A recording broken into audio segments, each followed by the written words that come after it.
જય માતાજી।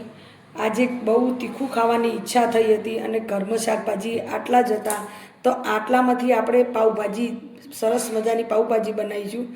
તો મેં કોબીજ લીધું છે, થોડી કાકડી લીધી છે, 2 ટામેટાં લીધા, મરચાં, 2 ડુંગળી અને 2 બટાકા। તો હવે ડુંગળી અને ટામેટાં મરચાં સિવાય જે 3 પ્રકારની શાકભાજી છે એનું આપણે કટિંગ કરી દઈશું। મોટા મોટા ટુકડામાં કટિંગ કરીને એને આપણે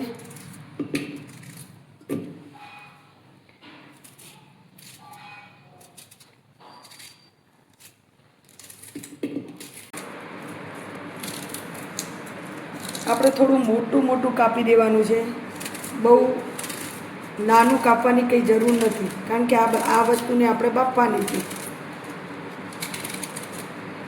જો આપણું શાકભાજી કટિંગ થઈ ગયું છે, એની અંદર અડધો ગ્લાસ પાણી નાખી અને કુકરની 1 સીટી પાડવાની છે આપણે। જો મેં આદુનો એક નાનો ટુકડો લીધો છે, 4-5 કળી લસણ લીધું છે અને લીલા મરચાંને રફલી કાપી લેવાના છે, કારણ કે એને ક્રશ કરવાના છે, એટલે રફલી કાપી લઈએ તો પણ ચાલે। હવે આને આપણે પેસ્ટ બનાવી દઈશું। હવે જે આદુ મરચાં અને લસણની પેસ્ટ આપણે બનાવી એ બહાર કાઢી લઈએ અને એ જ મિક્સર જારની અંદર ટામેટાં અને ડુંગળીની ગ્રેવી બનાવી દઈશું।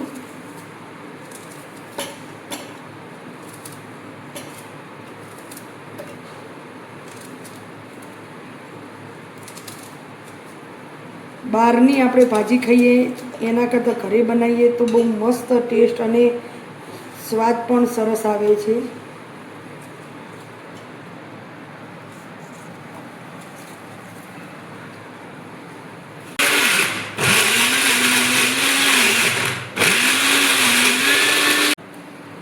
આપણે શાકભાજી બફાય છે ત્યાં સુધી આપણે પરોઠાનો લોટ બાંધી દઈશું। તેની સાથે ભાજી સાથે ખાવા માટે પરોઠા બહુ બેસ્ટ વિકલ્પ છે। હવે એમાં મેં 1 ચમચી મીઠું નાખ્યું છે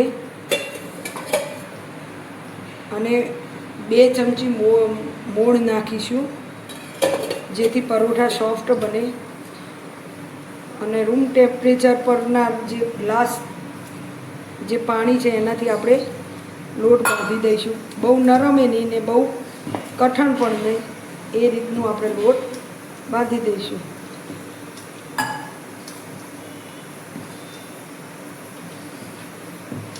પરોઠાનો લોટ બંધાઈ ગયો છે, એને આપણે 10 મિનિટ રેસ્ટ આપીએ। આપણે પાઉંભાજી વઘારવા માટે મેં 2 મોટા ચમચા તેલ લીધું છે। તેલ થોડું વધારે પડતું લેવાનું છે, જેથી ભાજીમાં તેલ સરસ રીતે છૂટે। હવે હું એની અંદર 1 ચમચી જીરું નાખું છું।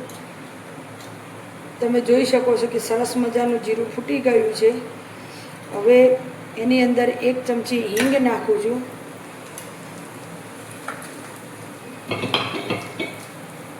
તમાલપત્ર નાખું છું અને આદુ લસણની જે આપણે મરચાંની પેસ્ટ બનાવી હતી એ નાખી અને એને બરાબર હલાવી દઈશું।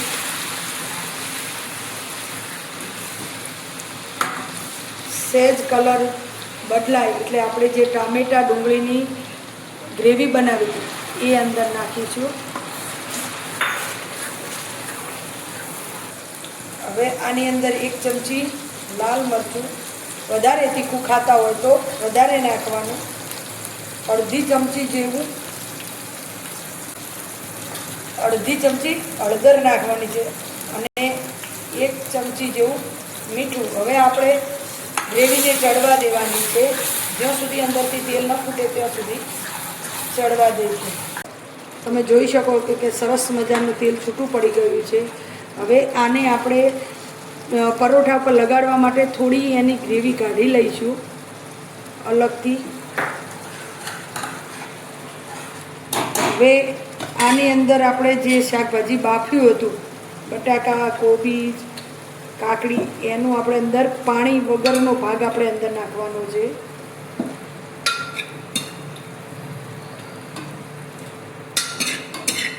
એનું બચેલું પાણી રાખવાનું છે, આપણે ફેંકી નથી દેવાનું, પણ હાલ માટે તો જે એકલા શાકભાજી જ અંદર ઉમેરવાના છે. હવે આને આપણે મેસરથી બરાબર મેશ કરી દઈશું. બાજુમાં ભાજી ચડતી રહે છે. અને હવે આપણે પરોઠાની તૈયારી કરીએ. લોટ આપણે સરસ મજાનું થઈ ગયું છે અને એકવાર આપણે ફરી ગુંદી દઈએ. હવે એમાંથી આપણે મોટી સાઈઝનો એક મોટો લુવો લઈ એને આપણે ગોળ ગોળ વણી દઈશું.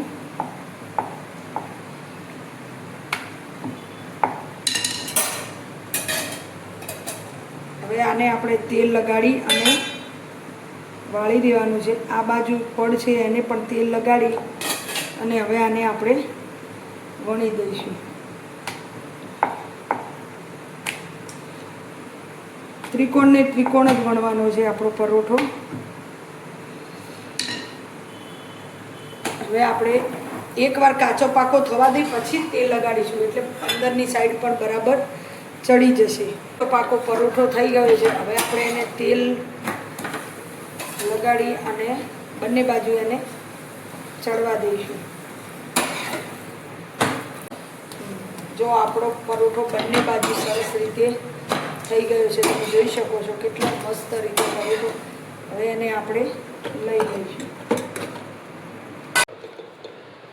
તમે જોઈ શકો છો સરસ મજાની આપણી પાઉંભાજી તૈયાર થઈ ગઈ છે. હવે એની અંદર અડધી ચમચી, બહુ વધારે નહીં પણ અડધી ચમચી ગરમ મસાલો નાખીને હલાવી દઈશું.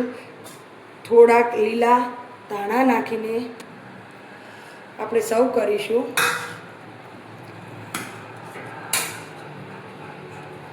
ઉપરથી લીંબુ નાખીશું.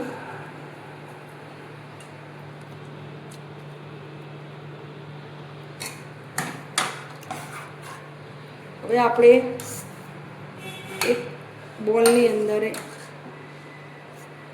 સર્વિસ કરી દઈશું. આપણે જે સ્લરી ગાળી હતી એનાથી આપણે ઉપર ગાર્નિશિંગ કરવાનું છે.